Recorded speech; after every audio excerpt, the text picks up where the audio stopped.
Hello everyone, welcome to my channel. आज हम करेंगे चैप्टर 12 रेशियो एंड प्रोपोर्शन का एक्सरसाइज 12.2 से क्वेश्चन नंबर 4। तो चलिए शुरू करते हैं। क्वेश्चन 4 है, determine if the following ratios form a proportion, also write the middle terms and extreme terms where the ratios form a proportion. अब यहाँ पर ए पार्ट में एक क्वेश्चन है जिसमें कि दो रेशियोज गिवन है, 25 centimetre is to 1 metre and ₹40 is to ₹160। अब हमें इन दो रेशियोज को देखना है कि ये एक दूसरे के इक्वल है कि नहीं। क्यों इक्वल देख रहे हैं? क्योंकि जब रेशियोज इक्वल होंगे तभी तो वो प्रोपोर्शन में होगा ना। ये सब हमने प्रोपोर्शन वाले इंट्रोडक्शन वीडियो में तो देख लिया है।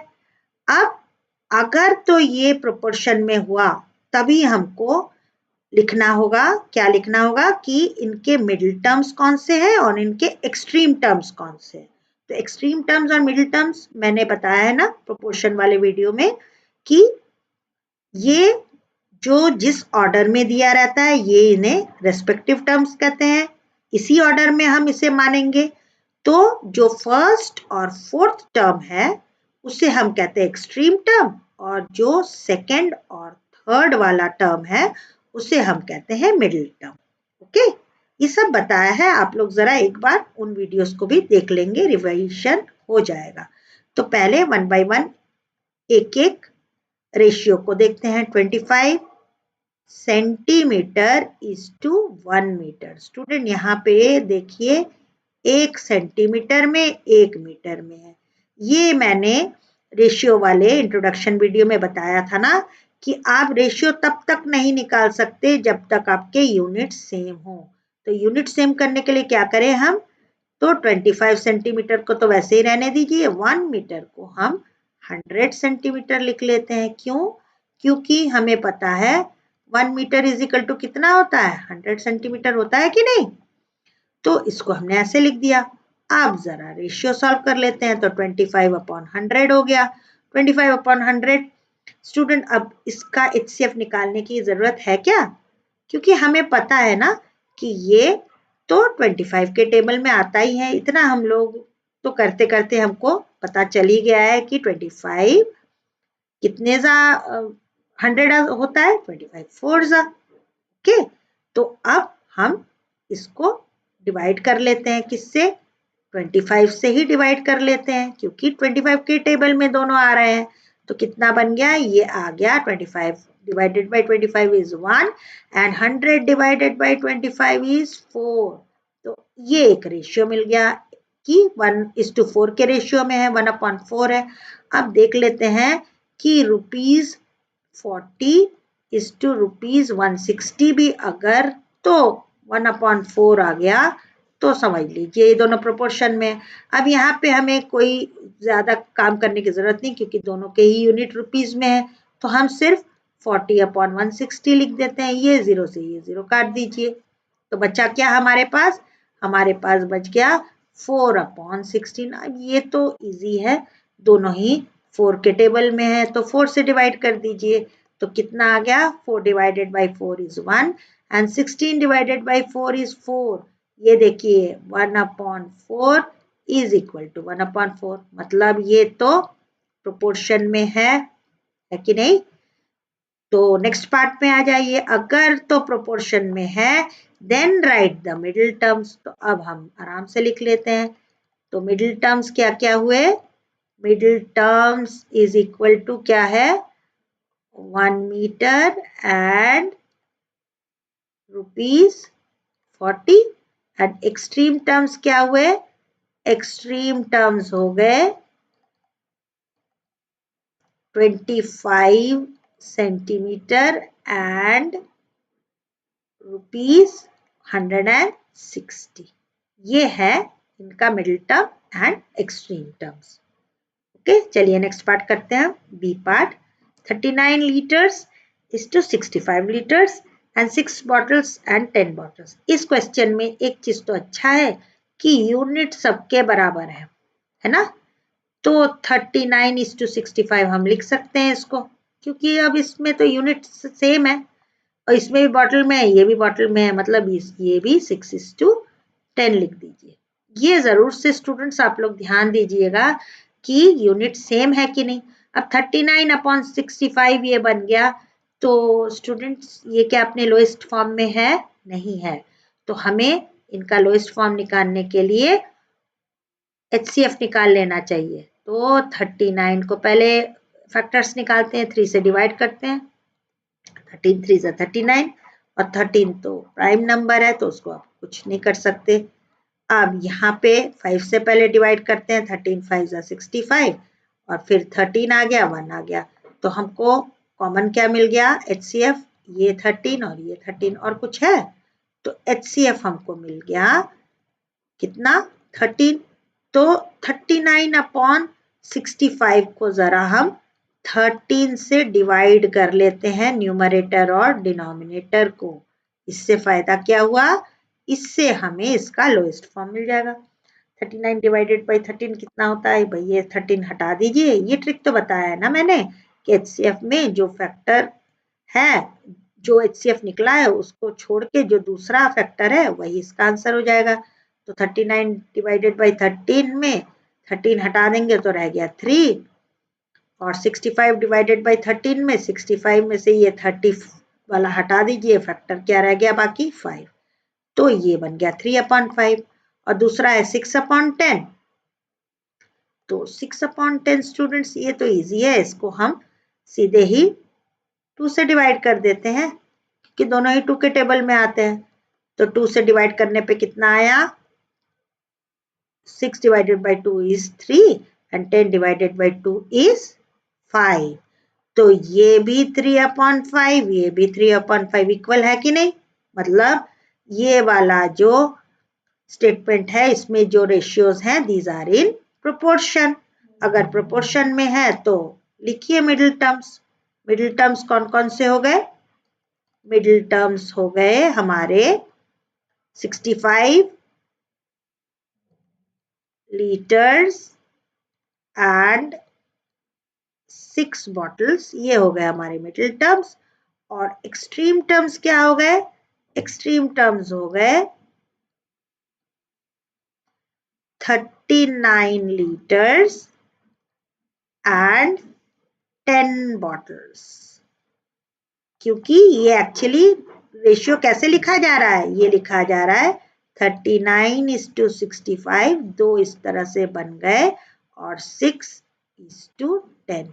तो हमारा ये होता है मिडिल टर्म और ये होता है एक्सट्रीम टर्म। ये एक्सट्रीम और ये मिडिल। ओके, चलिए नेक्स्ट पार्ट करते हैं। सी पार्ट है 2 kg is to 80 kg and 25 grams is to 625 grams।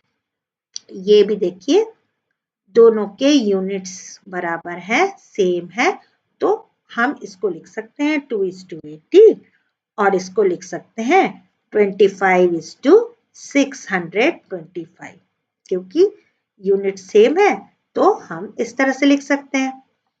तो अब रेशियो क्या बना? 2/80।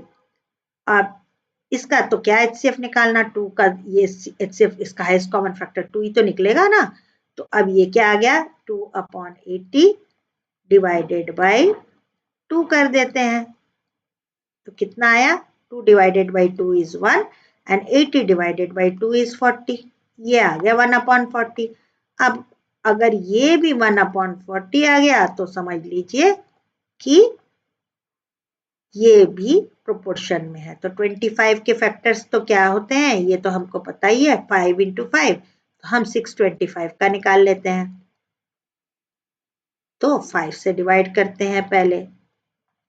5 से डिवाइड करने पे कितना आया? 5 1 जा 5, यहाँ बच गया 5 2 जा 10 और ये 125। ओके, अब फिर से 5 से डिवाइड करते हैं, 5 2 जा 10 और यहाँ 25 5 जा। अब ये रहा 5 और ये 5 और ये 5 और ये 5, और इसका फैक्टर तो हमें पता ही है, 25 के फैक्टर क्या क्या होते हैं? 5 और 5, है ना। तो क्या क्या कॉमन हमको मिल गए? ये और ये और ये और ये। तो अगर हम 25 और 625 को 25 से डिवाइड कर दें तो ये अपने लोएस्ट फॉर्म में आ जाएगा। तो 25 डिवाइडेड बाई 25 इज 1 और 625 डिवाइडेड बाई 25, ये 25 निकाल दीजिए, बाकी जो बचा वही आंसर हो गया। तो ये आ गया 25। तो स्टूडेंट्स देखिए 1/40 है और इधर है 1/25। इक्वल का साइन लगाना सही है? नहीं, दीज आर नॉट इक्वल। तो ये तो प्रोपोर्शन में this is not in proportion. तो अब मिडिल टर्म एक्सट्रीम टर्म तो लिखने की जरूरत ही नहीं है क्योंकि ये प्रोपोर्शन ही में नहीं है। ओके, चलिए अब डी पार्ट कर लेते हैं, ये लास्ट पार्ट है और इसके साथ ही आपका एक्सरसाइज 12.2 भी खत्म हो रहा है। तो चलिए इसको कर लेते हैं। 200 ml is to 2.5 liters and ₹4 is to ₹50। ये तो रुपीस सही है। यहाँ क्या हो गया, ये मिलीलीटर और ये लीटर है ना। अब हमें जरा ध्यान से करना है, तो क्या लिखेंगे, 200 millilitre is to 2.5 litres. Okay, अब 1 मिलीलीटर कितना होता है, 1 लीटर इज इक्वल टू कितना होता है, दैट इज 1000 मिलीलीटर है ना। तो 2.5 लीटर कितना हो जाएगा, वो हो जाएगा 2.5 इंटू 1000 मिलीलीटर। 1 लीटर 1000 मिलीलीटर के बराबर है, तो 2.5 लीटर कितना हो जाएगा, 2.5 इंटू 1000। और मल्टीप्लाई हम कैसे करते हैं, भूल जाइए, ये डेसिमल हटा दीजिए, आप सोचिए कि डेसिमल है ही नहीं। तो आप क्या कर रहे हैं, सीधे 25 से अब 1 2 3 3 0 लगा दीजिए, लगा दिया। अब सोचिए कि ये डेसिमल है एक डिजिट के बाद, तो यहाँ भी एक डिजिट के बाद डेसिमल लगा दीजिए। तो ये आ गया आंसर 2500 ml। अब हम इसको क्या लिखेंगे, 200 ml is to 2500 ml। अब हम जरा इसको फ्रैक्शन में लिख लेते हैं, तो क्या आ गया 2500। इससे इसको काट दीजिए, कट गया, तो क्या आ गया 2/25। अब ये अपने लोएस्ट फॉर्म में है ना, तो इसका फ्रैक्शन रेशियो बन गया 2/25। अब देखते हैं 4/50 रुपीज, 4 is to ₹50 है ना, तो 4/50 लिखेंगे इसको। अब ये दोनों देखिए इनका क्या हो जाएगा, HCF 2 हो जाएगा। ओके, तो क्या बन जाएगा, ये 4/50 डिवाइडेड बाई 2। तो कितना आया, ये भी आ गया 2/25। तो ये भी 2/25 मतलब इज इक्वल टू 2/25। तो ये है प्रोपोर्शन में, yes these are in proportion. तो हम प्रोपोर्शन में है, तो ये हमको मिडिल टर्म लिखना होगा। मिडिल टर्म क्या है इसका, middle term is 2.5 liters and ₹4। और एक्सट्रीम टर्म क्या हो जाएगा, एक्सट्रीम टर्म हो जाएगा 200 ml and ₹50। ओके, तो क्योंकि ये प्रोपोर्शन में है तो हमने ये लिखा है। आप लिख के बताएंगे कि yes these are in proportion. तो आई होप स्टूडेंट्स आपको क्वेश्चन 4 अच्छे से समझ में आया होगा। अगर आपको कुछ पूछना है तो आप ज़रूर मेरे कमेंट सेक्शन में पूछिए, और मेरे चैनल को सब्सक्राइब नहीं किया है तो चैनल को सब्सक्राइब कर लीजिए, लाइक कीजिए, शेयर कीजिए, और नेक्स्ट एक्सरसाइज के लिए देखते रहिए मेरा चैनल। तब तक के लिए गुड बाय स्टूडेंट्स।